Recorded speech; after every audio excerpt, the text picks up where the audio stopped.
Esta reflexión se llama ¿Qué sería de la batalla si Ur no hubiese estado allí? Cordial saludo, amigo, amiga. Voy a leer un texto bíblico que está en Éxodo capítulo 17 versículos del 8 al 16. Entonces vino Amalec y peleó contra Israel en Refidim. Y dijo Moisés a Josué: escógenos varones y sal a pelear contra Amalec. Mañana yo estaré sobre la cumbre del collado y la vara de Dios en mi mano. E hizo Josué como le dijo Moisés, peleando contra Amalec. Y Moisés y Aarón y Hur subieron a la cumbre del collado.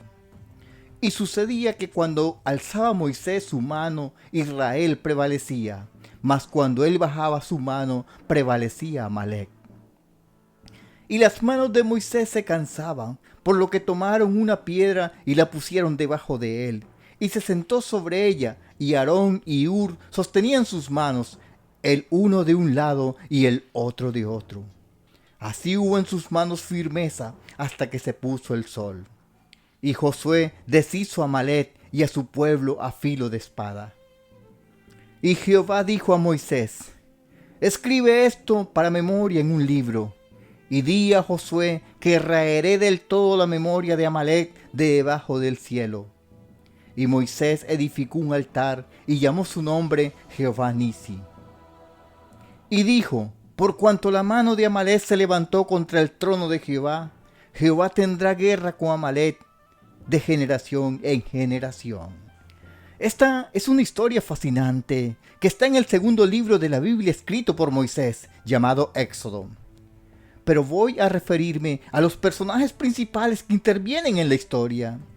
Hay uno en particular que a medida que vayamos desarrollando el tema, tú descubrirás que se parece mucho a ti. ¿Quién es? ¿Quién será?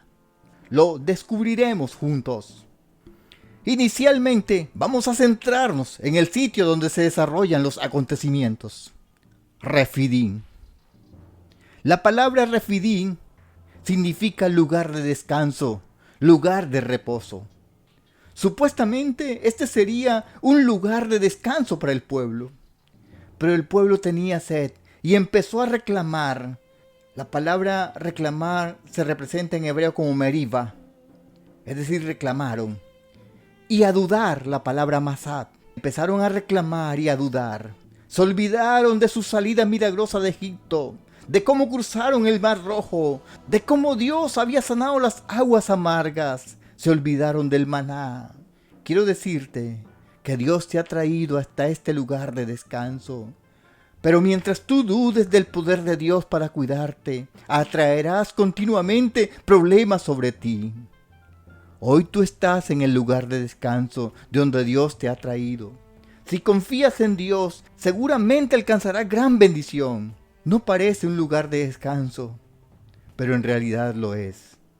Desafortunadamente, cuando despreciamos el lugar de descanso que Dios nos ha provisto, cuando despreciamos la providencia de Dios y nos preocupamos más por nuestras necesidades, estamos a un paso de ser atacados por nuestro enemigo.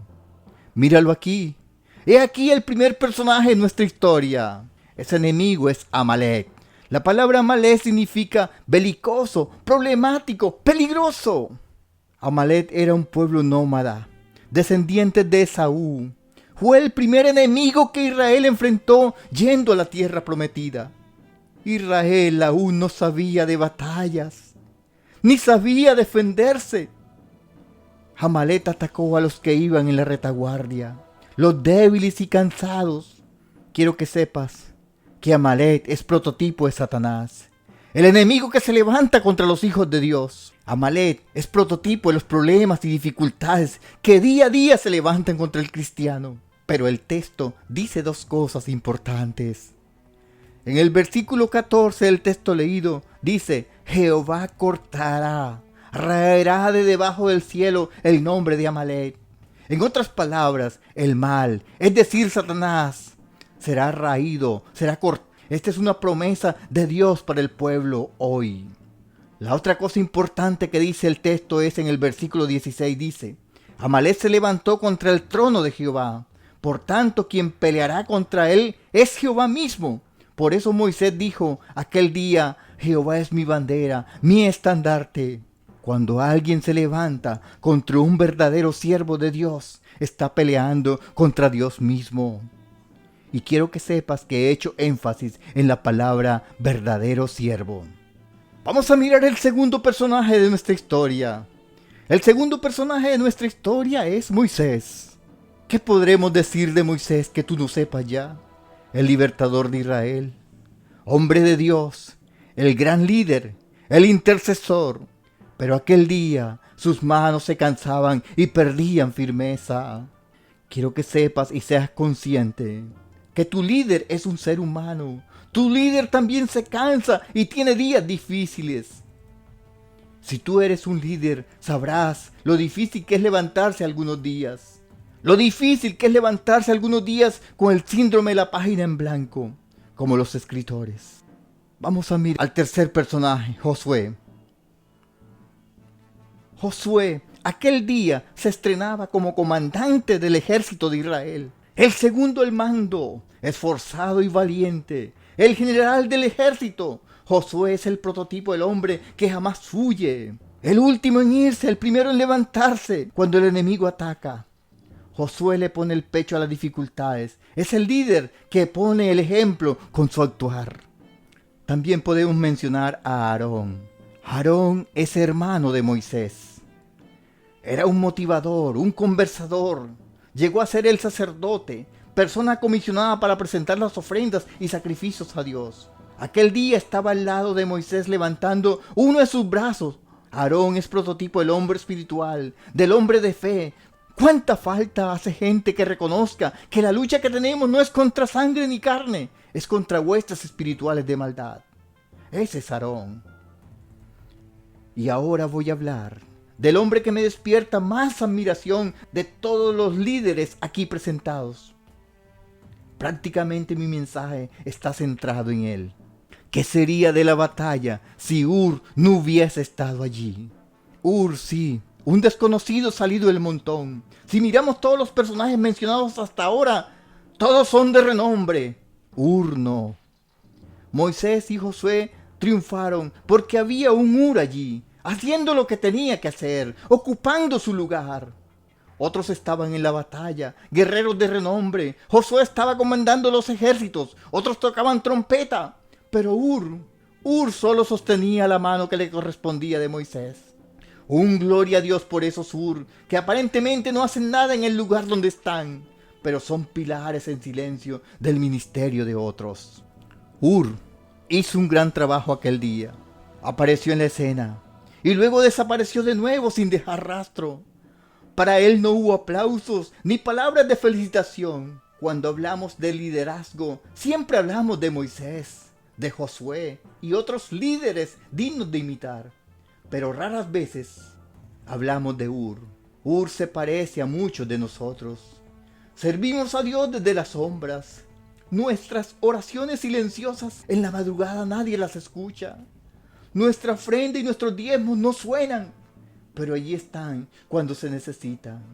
Ur fue clave y decisivo para que Israel ganara la batalla. Conozco muchos Ur que me he encontrado en mi camino. Hombres y mujeres que no levantan su voz para profetizar, ni para predicar, ni para dirigir un canto de adoración, pero que incluso están dispuestos a ofrendar sus vidas por sus líderes o por la causa del evangelio. Aparentemente, para el pueblo, la hazaña de Ur pasó desapercibida, pero para Dios no. Su nombre está escrito en la Biblia y este día lo recordamos porque Dios se acuerda de él. Hoy estamos hablando de Ur. Dios hoy te quiere dar un reconocimiento a ti. Y te quiere dar ese reconocimiento porque tú piensas que a nadie le importa lo que tú haces, que es lo mismo si estás o no estás. Piensas que nadie te echa de menos, que la moneda que tú das o el billete de menor cuantía no significan nada. Pero Dios sabe que lo haces de corazón y hoy te da las gracias. El hombre quizás nunca diga nada, pero Jesús se fija en todo. Quiero terminar mi tema diciendo dos cosas puntuales. La Biblia sí vuelve a mencionar a Ur en 2 ocasiones más. En Éxodo capítulo 24, versículo 14 dice que cuando Moisés subió al monte, los que quedaron encargados de los asuntos del pueblo fueron Aarón y Ur.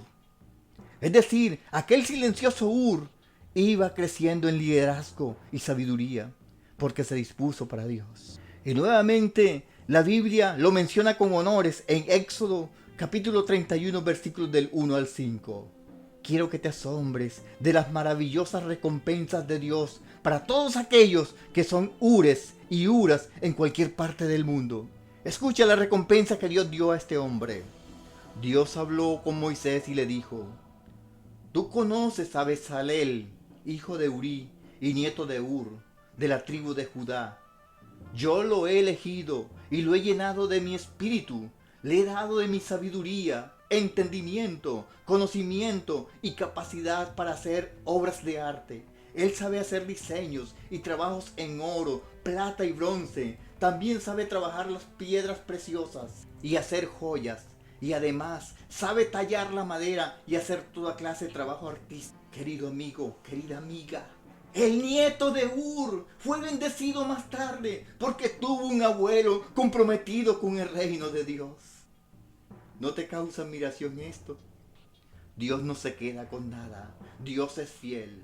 Estimado Ur de este día, haz tu tarea con valentía. Haz tu trabajo así no parezca importante. Dios está mirando tu obra y Él mismo te recompensará. Si tú consideras que este mensaje ha llegado a tu corazón, deja un comentario, deja un like, deja un pequeño mensaje. Y eso nos reconfortará a todos.